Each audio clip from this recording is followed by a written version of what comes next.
छोलिया हो या लोबिया, सफेद चने या काले चने, सब कुछ मजेदार बने। दुनिया भर की निगाहें व्हाइट हाउस पर लगी हैं। थोड़ी देर में ट्रंप ज़ेलेंस्की की मुलाकात होनी है, जिसमें न सिर्फ यूक्रेन का भविष्य टिका है बल्कि यूरोप में विध्वंस रुकेगा या बढ़ेगा, ये सब कुछ ज़ेलेंस्की के ऊपर निर्भर करता है। अगर ज़ेलेंस्की ने पुतिन के युद्ध विराम फॉर्मूले को मानते हुए ट्रंप के सामने सहमति जता दी तो हालात सुधर सकते हैं, लेकिन ऐसा नहीं हुआ तो परिस्थितियां पहले से ज्यादा खौफनाक हो सकती हैं। इस बीच यूरोपीय देश लगातार सुरक्षा की गारंटी मांग रहे हैं, क्योंकि इसका भरोसा अभी तक नहीं मिला है कि युद्ध विराम फॉर्मूले के तहत पुतिन यूक्रेन का बड़ा हिस्सा लेने के बाद भी रुकेंगे या नहीं। कहीं ऐसा ना हो 1938 में म्यूनिख में हुए समझौते की तरह वॉशिंगटन वार्ता भी विफल हो जाए।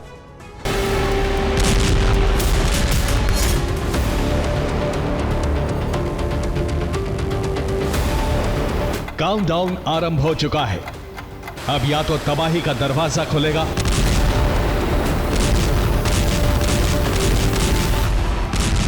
या फिर शांति समझौते से यूरोप शांत हो जाएगा।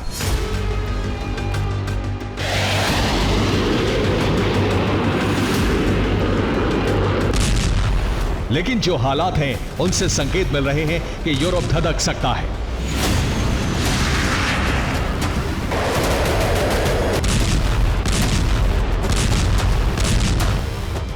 क्योंकि एक तरफ ट्रंप से मुलाकात के लिए ज़ेलेंस्की वॉशिंगटन पहुंच चुके हैं, दूसरी तरफ यूक्रेन पर रूस ने हमले बढ़ा दिए हैं। हालांकि यूक्रेन भी जवाब दे रहा है। इस बीच ज़ेलेंस्की के साथ दूसरे यूरोपीय नेता भी पहुंचे हैं, जिसमें ईयू चीफ उर्सुला और नेटो चीफ मार्क रूटे भी पहुंचे हैं।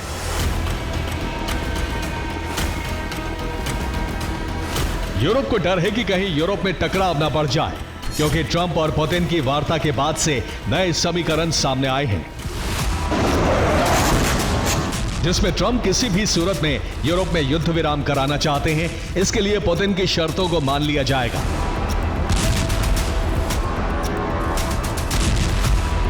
साथ ही ज़ेलेंस्की पर उन्हें मानने का दबाव बनाया जा सकता है।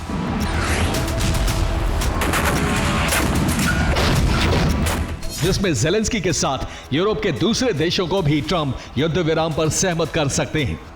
ऐसे में माना जा रहा है कि यूरोप में ठीक उसी तरह के हालात बनते दिख रहे हैं जैसे आज से करीब 87 साल पहले थे, जब सितंबर 1938 में म्यूनिख में कई यूरोपीय देशों के राष्ट्राध्यक्ष जुटे थे, जिसमें उस वक्त जर्मनी के चांसलर एडोल्फ हिटलर, ब्रिटेन के उस वक्त के प्रधानमंत्री नेविल चैम्बरलेन, फ्रांस के प्रधानमंत्री एडवार्ड डेलाडिए और इटली के प्रधानमंत्री आंद्रिया मुसोलिनी थे।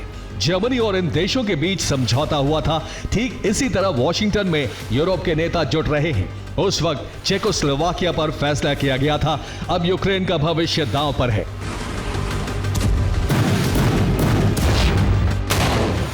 हालांकि उस वक्त चेकोस्लोवाकिया को वार्ता में शामिल नहीं किया गया था। अभी पुतिन ट्रंप वार्ता में भी ज़ेलेंस्की को नहीं बुलाया गया, लेकिन अब वॉशिंगटन में ट्रंप ज़ेलेंस्की से मिलेंगे और युद्ध विराम पर दूसरे यूरोपीय देशों को भी तैयार करेंगे। ज़ेलेंस्की के अलावा जो नेता वॉशिंगटन वार्ता में शामिल होंगे, इनसे ट्रंप अलग अलग बात कर सकते हैं। फ्रांस के राष्ट्रपति इमैनुअल मैक्रो, इटली के प्रधानमंत्री जॉर्जिया मेलोनी, जर्मनी के chancellor Friedrich Merz, European Union के अध्यक्ष Ursula von der Leyen, Finland के राष्ट्रपति अलेक्जेंडर स्टब, ब्रिटेन के प्रधानमंत्री कीर स्टारमर, पोलैंड के राष्ट्रपति कैरोल नावरोकी और नेटो चीफ मार्क रूटे शामिल हो रहे हैं।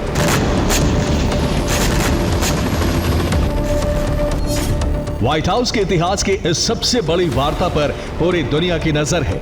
खास तौर से यूरोप के देश डरे हुए हैं।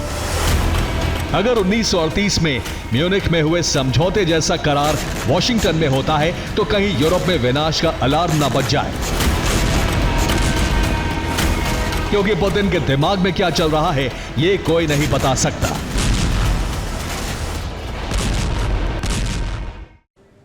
अब समझिए आखिर म्यूनिख समझौता क्या था, जिसके विफल होने के बाद दूसरे विश्व युद्ध की शुरुआत हुई। 30 सितंबर 1938 को म्यूनिख समझौता हुआ था। यह समझौता यूरोपीय देश ब्रिटेन, फ्रांस, इटली और जर्मनी के बीच हुआ था। म्यूनिख में समझौता हुआ था कि चेकोस्लोवाकिया का कुछ हिस्सा जर्मनी को दिया जाए, जिससे चेकोस्लोवाकिया के सुडेटेनलैंड पर जर्मनी का कब्जा हो गया था। हैरानी की बात यह कि इस समझौते में चेकोस्लोवाकिया को शामिल नहीं किया गया था। ब्रिटेन और फ्रांस ने इसलिए समझौता किया कि हिटलर आगे किसी देश पर हमला नहीं करेंगे, लेकिन चेकोस्लोवाकिया के सुडेटनलैंड मिलने से हिटलर का हौसला बढ़ता गया। हालात ऐसे बन गए कि म्यूनिख समझौता पूरी तरह विफल हो गया, जिसके बाद हिटलर ने मार्च 1939 में पूरे चेकोस्लोवाकिया पर कब्जा कर लिया। हिटलर की आक्रामक नीतियां बढ़ने लगी, यूरोप में तबाही शुरू हो गई थी। सितंबर 1939 में हिटलर ने पोलैंड पर हमला किया और यहीं से दूसरे विश्व युद्ध की नींव पड़ी थी।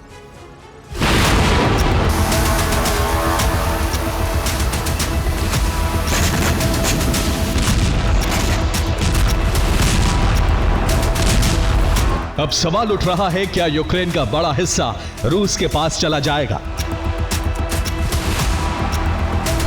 क्या पुतिन की शर्तों पर ट्रंप ज़ेलेंस्की के साथ पूरे यूरोप को तैयार कर लेंगे? हालांकि शर्तों के मुताबिक डॉनबास से यूक्रेनी सेना पीछे हटेगी, जिसमें लुहांस्क और डोनेट्स्क शामिल हैं, और यह हिस्सा क्रीमिया की तरह रूस को मिल जाएगा, जिस पर अमेरिका की आधिकारिक मोहर लगेगी। जबकि ज़ेपोरिजिया और खेरसोन में बफर जोन बनाकर रूसी सेना फ्रंट लाइन पर डेरा जमा कर बैठ जाएगी। ऐसा होते ही सुमी और खार्किव से रूसी सेना पीछे हट जाएगी और यह इलाका वापस यूक्रेन के अधिकार में आ जाएगा।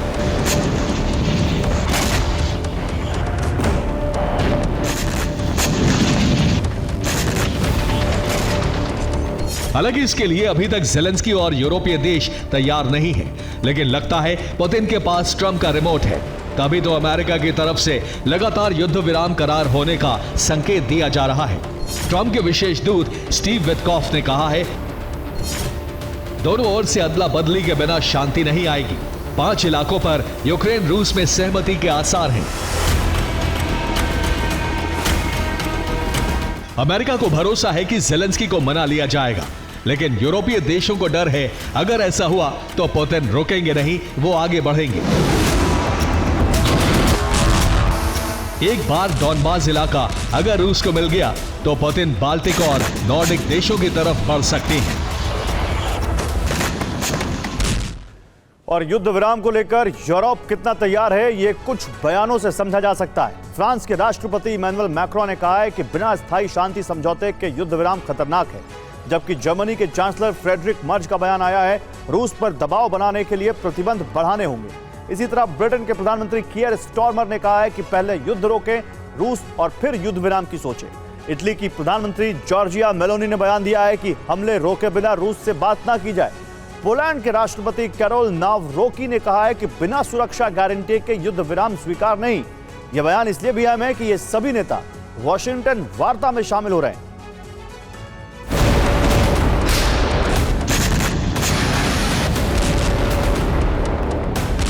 यूरोपीय देशों की घबराहट की सबसे बड़ी वजह पुतिन के आक्रामक तेवर है, क्योंकि अभी तक सिर्फ कयास लगाए जा रहे हैं, जबकि पुतिन की शर्तें पूरी तरह से सामने नहीं आई हैं। हालांकि पुतिन की किसी भी शर्त को मानने के लिए ज़ेलेंस्की ने हामी नहीं भरी है। ज़ेलेंस्की ने बार बार कहा है कि वो 1 इंच भी जमीन रूस को नहीं देंगे, जबकि बिना हमले रोके ज़ेलेंस्की युद्ध विराम करार नहीं करेंगे। इसके अलावा यूक्रेन को सुरक्षा की गारंटी मिलेगी, तभी बात आगे बढ़ेगी। ज़ेलेंस्की के सुर में सुर यूरोपीय देश भी मिला रहे हैं। वो लगातार यूक्रेन की जमीन रूस के कब्जे में जाने का विरोध कर रहे हैं। कहीं ऐसा ना हो 1938 में जैसे म्यूनिख समझौते के तहत जर्मनी को चेकोस्लोवाकिया का बड़ा हिस्सा दे दिया गया था, लेकिन हिटलर ने हमले नहीं रोके थे और पूरे चेकोस्लोवाकिया पर कब्जा कर लिया था। अगर पुतिन ने भी डॉनबास लेने के बाद म्यूनिख पैटर्न अपनाया तो यूरोप में एटमी विध्वंस शुरू होने से कोई नहीं रोक सकता। Bureau report, TV9 Bharatvarsh. अब छोलिया हो या लोबिया, सफेद चने या काले चने, सब कुछ मजेदार बने।